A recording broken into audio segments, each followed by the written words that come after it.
नमस्कार, नणंद भाऊजाई किचन कट्टामध्ये तुम्हा सर्वांचं मनापासून स्वागत. आपली आजची रेसिपी आहे करवंदांची कढी.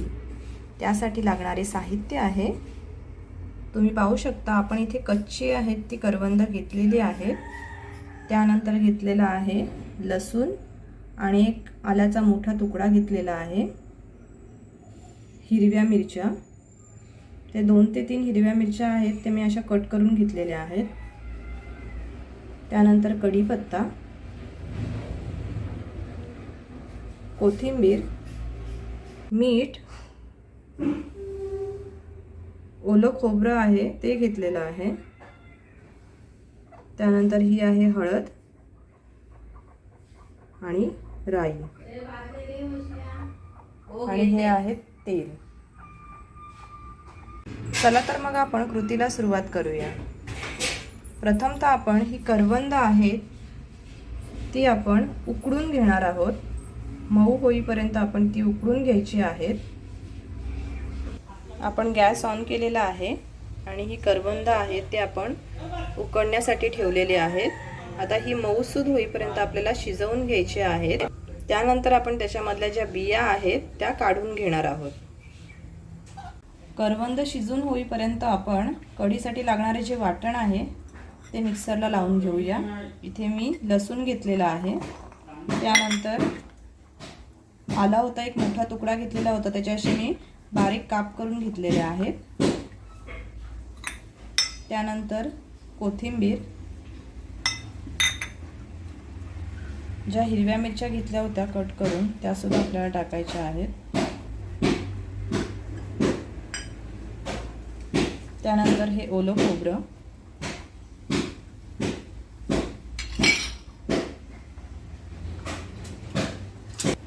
आणि थोडीशी हळद टाकून घ्यायची आहे.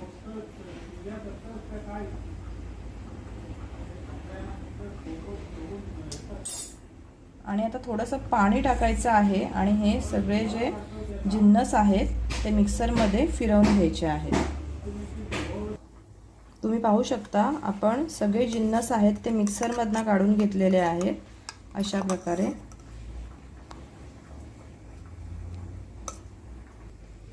करवंद शिजलेले आहेत. आता आपण त्याच्यामधल्या बिया आहेत त्या काढून घेणार आहोत. आता आपण करवंद आहेत ते अशी सोलून घेणार आहोत, म्हणजे त्याच्या आतमध्ये ज्या बिया आहेत त्या काढून घेणार आहोत. अशा प्रकारे या बिया आहेत त्या काढून टाकायच्या आहेत.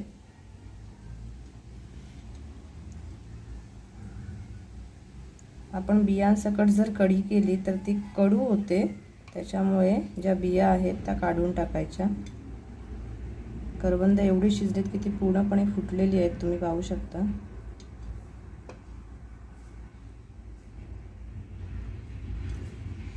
करवंद छान शिजली की त्याच्यात त्या बिया आहेत त्या सहज निघतात.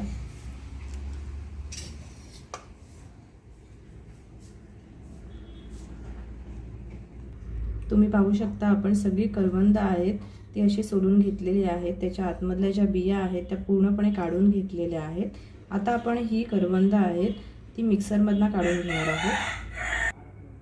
आपण अशी करवंदांची पेस्ट करून घेतलेली आहे मिक्सरमधून. तुम्ही पाहू शकता आपली करवंद आहेत ना ती थोडीशी उजळलेली होती, पिकत येत होती, त्याच्यामुळे थोडासा कलर आहे तो असा काळसर आलेला आहे. पण पूर्णपणे हिरवी जर घेतली तर त्याचा पूर्ण कलर आहे तो हिरवाच येतो. अशा प्रकारे पेस्ट करून घ्यायची आहे. आता आपण करवंदांची जी पेस्ट करून घेतली होती ती ह्या वाटणामध्ये टाकून घेणार आहोत.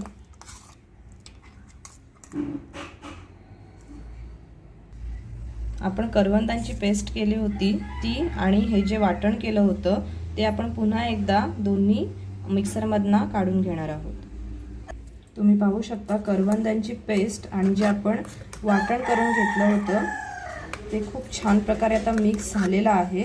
आता आपण कढी करायला सुरुवात करूया. आता आपण कढीमध्ये या पाणी टाकून घेणार आहोत.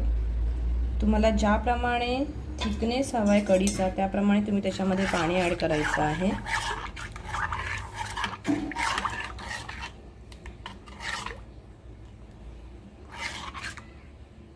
आता आपण या कढीला फोडणी देऊया। आपण गॅस ऑन केलेला आहे। आता आपण त्याच्यामध्ये तेल टाकून घेऊया।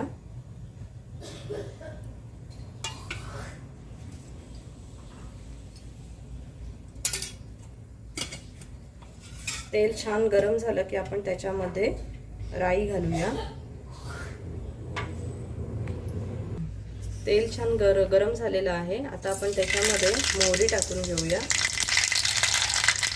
मोहरी सुद्धा खूप छान तडतडली आहे। आता आपण त्याच्यामध्ये कढीपत्ता टाकूया।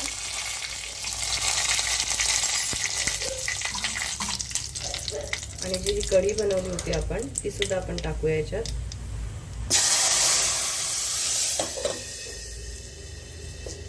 ते उडतं म्हणून असं पातेला लगेच उकळा ठेवायचा आहे।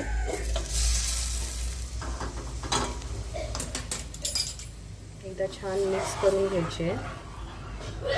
तुम्ही बघू शकता याचं टेक्स्चर किती छान आलंय। एकदम पण पातळ बनवायची नाही कढी, थोडीशी जाड असेल तर ती खायला सुद्धा किंवा प्यायला सुद्धा खूप छान लागते। आता आपण त्यामध्ये चवीपुरतं मीठ टाकून घेऊया। तुम्ही पाहू शकता आपल्या कढीला आता उकळी यायला सुरुवात झालेली आहे। आता मी थोडंसं त्याच्यामध्ये गूळ टाकून घेणार आहे। गूळ हा पूर्णपणे ऑप्शनल आहे। मी मगाशी तुम्हाला साहित्यामध्ये गूळ सांगितला नव्हता। करवंद कशी थोडीशी आंबट असतात, त्याच्यामुळे थोडासा गूळ टाकला तर त्याची टेस्ट सुद्धा खूप छान येते।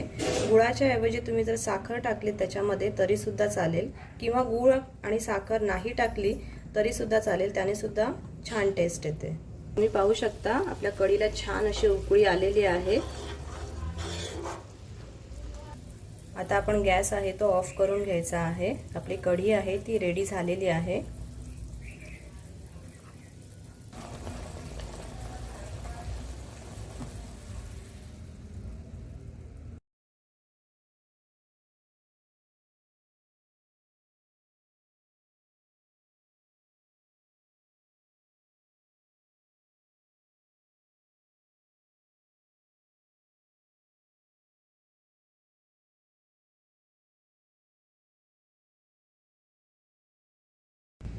तुम्ही घरी नक्की ट्राय करून पहा करवंदांची कढी। किती सुंदर दिसते बघा, आणि टेस्ट सुद्धा खूप अप्रतिम आहे। तुम्ही खरंच ही करवंदांची कढी नक्की करून पहा।